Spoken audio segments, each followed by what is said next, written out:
So last ఎపిసోడ్లో last వీడియోలో తప్పకుండా మీరు వాచ్ చేసినట్లయితే ప్రతి వీడియోని చూడండి, తప్పకుండా దానికి లింక్గా నెక్స్ట్ వీడియో అనేది వస్తూ ఉంటుంది. కాబట్టి లాస్ట్ వీడియోలో మాట్లాడేటప్పుడు అసలు మన సంప్రదాయం ఏమిటి, అసలు ఎన్ని ఆచారాలు ఉన్నాయి, ఎక్కడెక్కడ ఏ ఆచార సంప్రదాయాలు నడుస్తున్నాయి, మనం దేన్ని ఫాలో కావాలి, ఈ విషయాలన్నీ చెప్తూ వచ్చారు. అరవింద్ అనే వ్యక్తి అఘోరగా మారిన తర్వాత తన దినచర్యతో పాటు తను తీసుకునే ఆహార పదార్థాలు ఏమిటి అనేది తెలుసుకోవాలన్న కుతూహలం ప్రతి ఒక్కళ్ళకి ఉంటుంది. అసలు ఏం తింటారు, ఎలా ఉంటారు, లైఫ్ స్టైల్ ఎలా ఉంటుంది ప్రతిరోజు, ఈ విషయాల గురించి ఈ వీడియో ద్వారా తెలుసుకుందాం.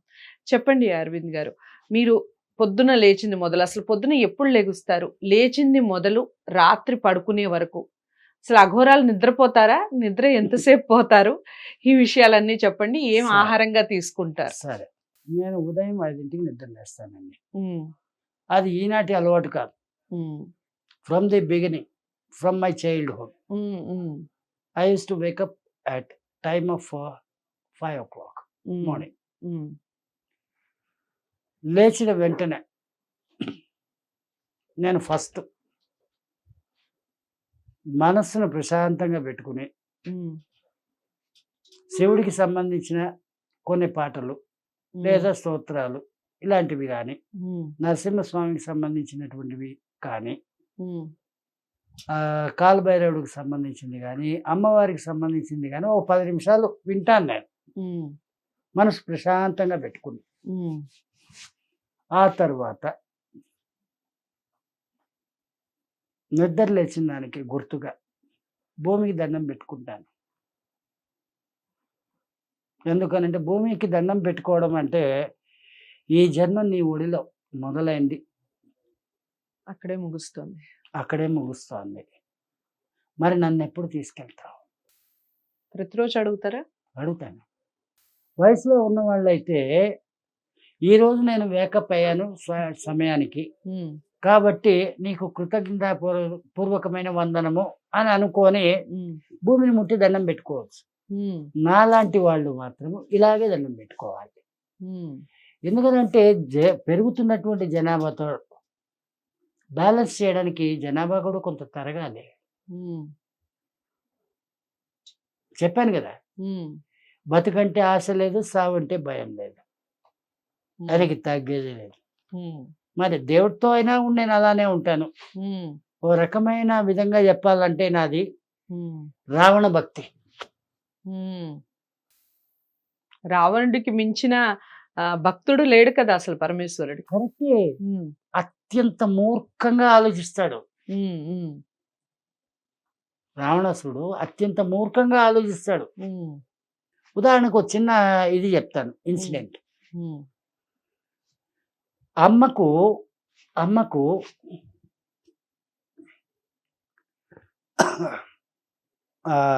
సముద్రపు ఒడ్డున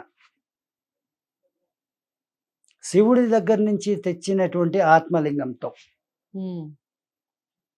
పూజ చేయించాలి, అమ్మ తాలూకు కోరిక తీర్చాలి అన్నది తల్లి మీద ఉండేటువంటి ఒక భక్తి భావంతో కూడిన, ప్రేమ భావంతో కూడినటువంటి ఒక అంకిత భావమే. శివుడి ఆత్మలింగాన్ని కోరి కైలాసానికి వెళ్తాడు. ఆత్మలింగం ఎలా వస్తుందండి అంత తొందరగా? రాదు కదా. దానికి ఈయనకుండేది 10 తలలు. అంటే శివుణ్ణి మొట్టమొదటిసారిగా ప్రత్యక్షం చేసుకున్న దానికి ఆయన పాటించిన విధానం గురించి మాట్లాడుతున్నాను. 10 తలలు అక్కడ హోమగుండం రగులుతోంది. అది వామాచారమే. ఒక తల నరుక్కునేది హోమగుండంలో వేసేది, ఒక తల నరుక్కునేది హోమగుండంలో వేసేది. ఇలాగ భయంకరమైనటువంటి మూర్ఖత్వమే అనుకోండి.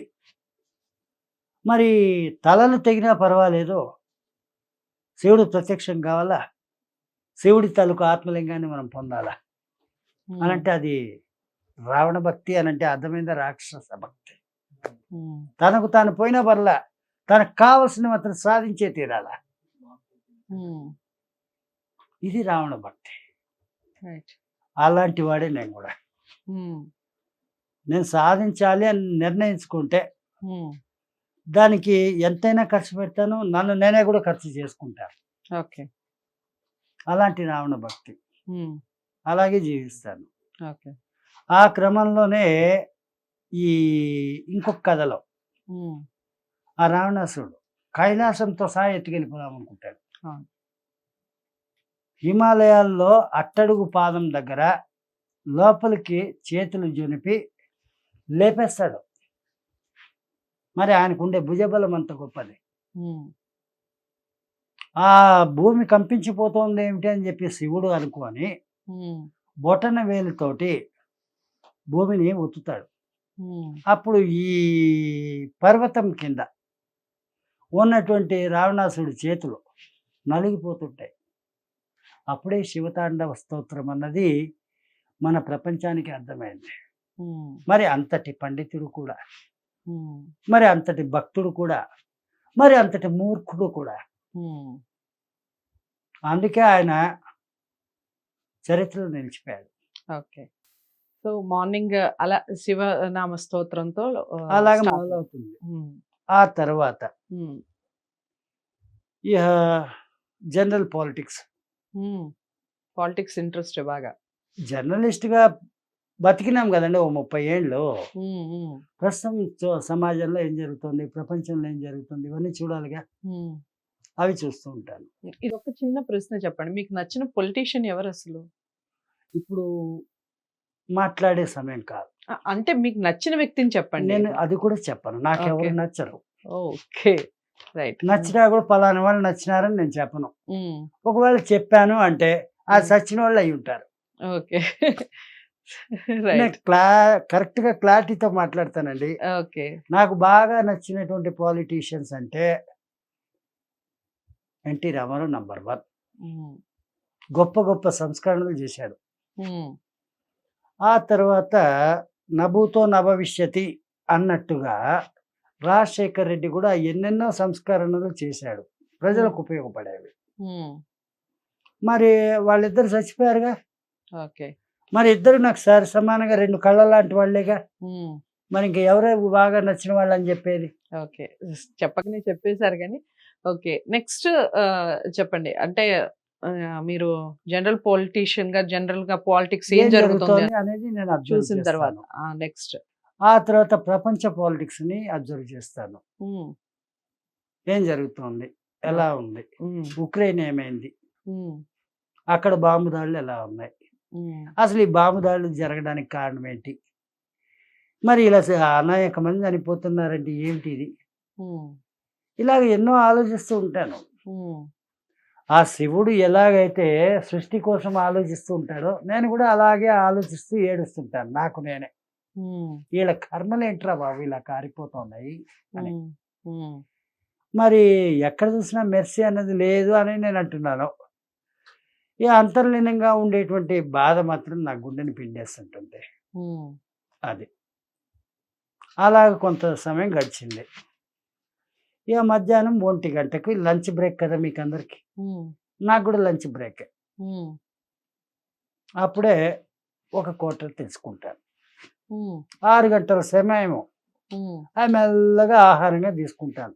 హ్మ్. ఒక అసలేం క్వార్టర్. భోజనం చేయరు మీరు. హుహు. అది కూడా ఎట్లా అంటే ఒక 30 ఎంఎల్ లిక్కర్ తీసుకున్నాననుకోండి. 200 ఎంఎల్ వాటర్ ఏసుకుంటాను. హ్మ్. అది కూడా గంటన్నర దాన్ని వదిలిపెట్టి అట్లా మెల్లగా సిప్ చేస్తుంటాను. మంచినీళ్ళే నిజానికి నేను తాగేది. మందులో ఉండేది ఆల్కహాల్. ఈ ఆల్కహాల్ అన్నది తొందరగా డ్రై అప్ అయిపోతుంది. హ్మ్. ఎవాపరేట్ అయిపోతుంది. హ్మ్. కలర్ మాత్రమే మిగులుతుంది. హ్మ్. గంటన్నరలో 30 ఎంఎల్‌కి ఏముంటుందండి? ఏముండదు. కలర్ మాత్రమే ఉంటుంది. హ్మ్. లిటిల్ బిట్ మత్తు ఉంటుంది. హ్మ్. కానీ ఆ మత్తు చాలా అలర్ట్‌గా ఉంచుతుందే గానీ, స్పృహ తప్పిపోయే పరిస్థితిలోకి రానీయదు. హ్మ్. అది సాధనలో అంతర్భాగంగా నేను తీసుకుంటాను. హ్మ్. ఇక దాని తర్వాత ఇలాగ ఫోన్‌లొస్తూ ఉంటాయి. హ్మ్. మాట్లాడుతూ ఉంటాను. హ్మ్. వాళ్ళకి ఏదైనా సొల్యూషన్ చెప్పాలంటే ఫోన్‌లో చెప్తూ ఉంటాను. అది సాధ్యం కానిది అనంటే, అపాయింట్మెంట్ అడుగుతారు, వాళ్ళకి అపాయింట్మెంట్ ఇస్తుంటాను. ఏదో ఫిక్స్డ్ డేట్ పలానా రోజు రండి అంతే. అది అయింది. ఇక అందరికీ కూడా బాగా తెలుసు, పాత శిష్యులందరికీ, ఈయన రాత్రి 8 తర్వాత కానీ ఫ్రీ కాడు అని. 8ంటికి మొదలు పెడితే తెల్లవారుజాము 3 దాకా నన్ను చంపేస్తుంటారు వాళ్ళ సందేహాలతోటి. ఓపికగా సందేహాలు తీరుస్తూ ఉంటాను. 3ంటికి పడుకుంటాను, మళ్ళీ 5ంటికి నిద్ర లేస్తాను. 2 గంటలే మీరు నిద్రపోయేది? అసలు ఏమి భోజనంగా ఏది తీసుకోరా? కాఫీ, ఏం టీలు, ఏం లేదు. కనీసం ఘన పదార్థం అసలు ఏది లేదు? ఘన పదార్థము అని అంటే తెల్లవారి ఒక 2 ఇడ్లీ తీసుకున్నాను అనుకోండి, 1.5 ఇడ్లీ నేను తింటాను, అర్ధ ఇడ్లీ వచ్చి జీవరాశులకి వదిలేస్తాను. ఓకే. అట్లా మళ్ళీ ఇంకా ఆ రోజంతా ఏం తినేది ఏమి ఉండదు.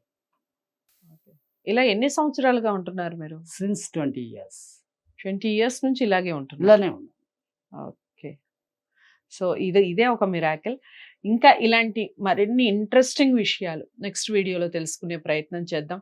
దినచర్య ఇంత హార్డ్గా ఉంటుందా నాకు కూడా మొదటిసారి తెలిసింది. అంటే లిక్కర్తో స్టార్ట్ అవుతున్న దినచర్య అఘోరాకి అంటే ఆశ్చర్యంగా అనిపిస్తుంది. మీకేమనిపించింది? కామెంట్ బాక్స్లో తెలియచేయండి తప్పకుండా. వీడియోని లైక్ చేయండి, షేర్ చేయండి, ఛానల్ని సబ్స్క్రైబ్ చేసుకోవడం మర్చిపోవద్దు. నమస్తే.